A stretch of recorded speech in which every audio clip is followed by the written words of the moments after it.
Let's talk to our times towards an ethnography of a self-poisoning mind. Yesterday, my wife, she pointed out something. That if I was really going to talk about the way AI allows capitalism to advance into domains that have been traditionally non-capitalistic, I ought to talk about relationships. And she's right, I ought to. I wasn't going to because I wasn't sure, beyond losing my temper, I would add anything. And I'm still not entirely certain I will, because it's all too damn obvious. But let's go.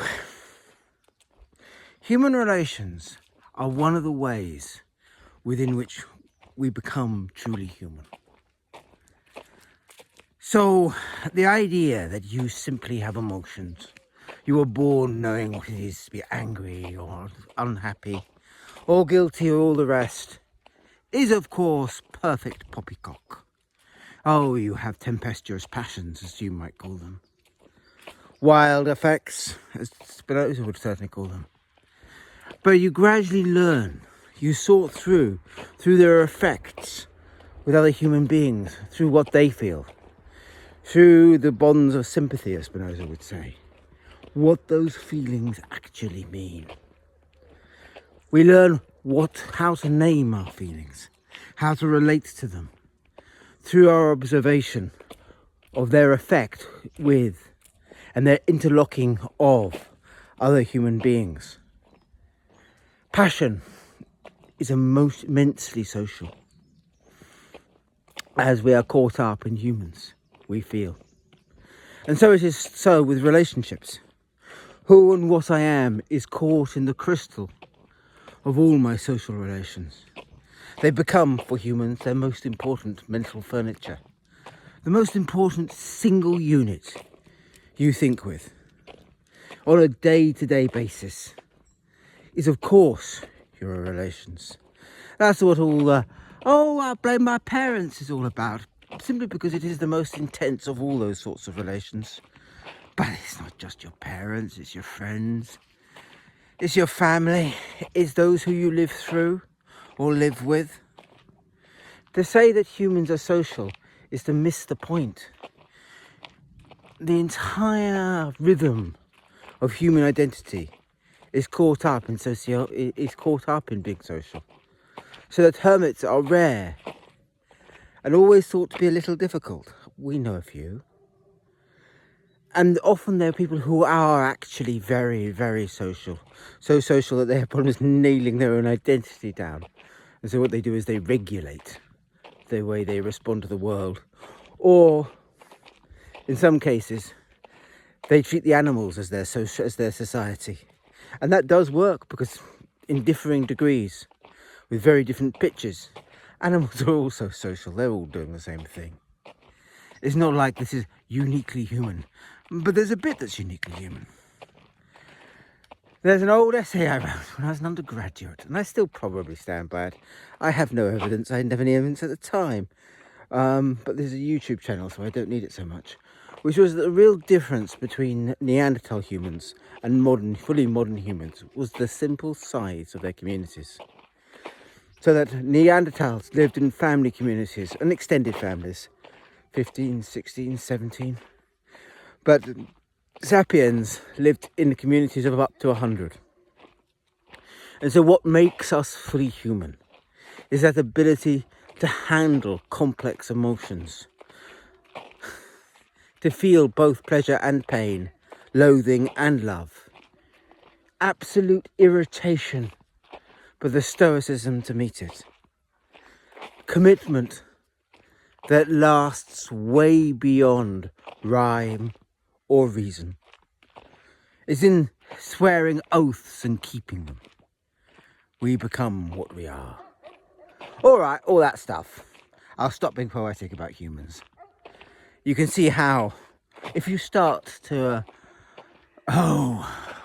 replace all those complicated feelings, all that difficulty of being human, that commitment to relationships across the years, with AI, it's not going to go very well.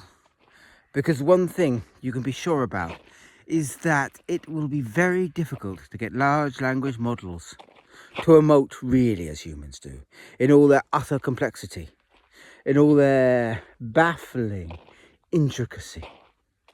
You might be able to get them convincingly unpredictable. I believe that. You might be able to get them convincingly predictable. Absolutely. But they will emote, as Spinoza would no doubt say, in AI kind of a ways. Because they are not human. They are other human, other than human is what I think I'd call them. So they're the model that they will be made and the model that humans understand what they would like from a relationship. And the one thing I think probably Star Trek teaches you is that humans don't really understand what they want from a relationship. And they don't really understand how their own emotions work. And that's actually the point. Now, you can have subtle psychological models, and I am absolutely certain that they will bring out algorithms based on the latest psychological model for humanity. And I'm also certain what that will then mean is that humans conform far more to that subtle model for human psychology because they have an AI to emote it at them. And what then follows? Oh, humans change. They will become that subtle model for human psychology in a way they never were before. It was always a model and not their identity. And that will flip and shift and change their emotions. Now here, we're left in the domain of prejudice. If anybody, the obvious argument is to say that humans will lose some of their identity, that their emotions will become unpredictable, simple, etc., etc., etc. And I would accept that argument as the most likely. But I don't know. Nor do you. All we know is that that will change the very rhythm by which we feel. And in a way that we haven't been able to predict before. As I always say, that one of the prevailing themes on this channel is not that the I in AI is the artificializing of our own intelligence. It's not about computers. It's about us. And it always was about us and what we will become. And how being expected to relate to things that don't think but we think thinks, so gives a perfect facsimile for thought, for feelings, changes who and what we are and how we understand our creativity, what it actually means to be creative, and what it therefore means to be, as we probably understand, fully human. All of that shifts as we're asked to project it onto something that is algorithming away, so following a different rhythm, even if it is modelled on our own, even if it is very closely modelled on our own, to what we are. It is us that will change, far more than any computers, and on this issue particularly. And so, the attempt to capitalise, to open human relations up to AI and therefore make them profitable, because that's of course the other thing that is kicking in here, that these relationships ultimately are founded because somebody somewhere in the system is making money out of your pleasure. It is making money out of the complex mirror you hold to yourself, the complex weave of identity and its reweave. Somebody somewhere is making money from it, and therefore they need you to get yourself hooked on doing it, however they do it. And that's of course the bit that becomes thoroughly McDonaldified, but thoroughly ultra-processed feeling. Because what isn't the case is you're likely to buy something that's going to create, I go to Ibsen plays, I suppose, but raw, difficult human feeling. Most humans don't really want to feel as you come out of the ghosts, unable to know what you are. Most of the time we want confirmation bias, thank you very much, that's what we're going to pay for. And if we want to go and see ghosts, we'll bloody go and see ghosts. We certainly won't have it living in our back room constantly. I was once caught in a dark soap opera. I mean it. We were in a shared house, and the shared house they do it from time to time. It went enormously complicated.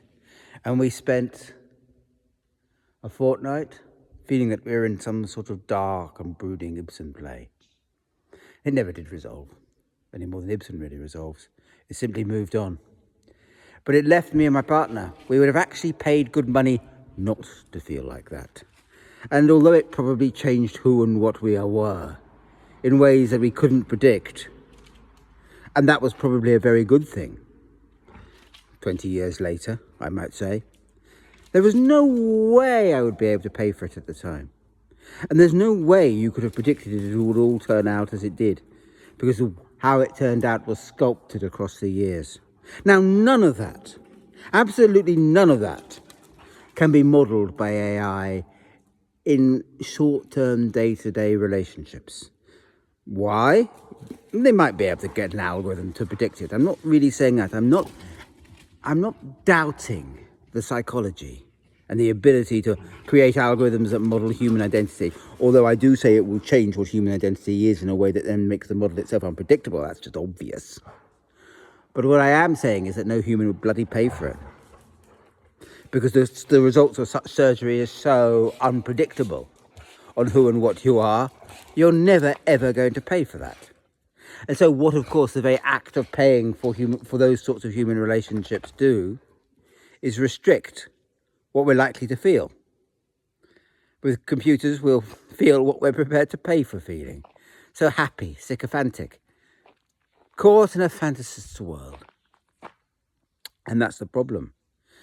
It's not just that it changes our own feelings.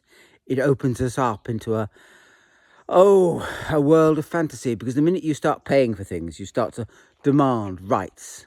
You start to assume that if you pay for something, one of the things I love about France, by the way, just because you pay for somebody to come and work for you doesn't mean you've got any right over them. In fact, it means almost the opposite. You can't assume customer relations here in the Deep South. You have to work on it. But that's not the way this is going to work. The way this is going to work is that certain human relations will and are being sold. We become all serial fantasists. And that's a very, very dangerous place to be, as many of us will end up agreeing with our fantasies. All the more so if we've got plastic pals who are fun to be with, telling us our fantasies are fine, that they're normal, that they're right. And so you end up with a world that is then, and once of course you end up with a fully fantastical world, then the real world becomes very unattractive, very difficult. In the same way that ultra-processed food replaces food with some sort of semi-digested pap that becomes all that you can eat in the end. And that's, of course, the worry, the real worry. It's not that it won't work. It's that it not that it won't on a day-to-day tactical level understand human relations. It could even understand them well. You could even imagine emotions that were able on a tactical level to challenge who and what you are.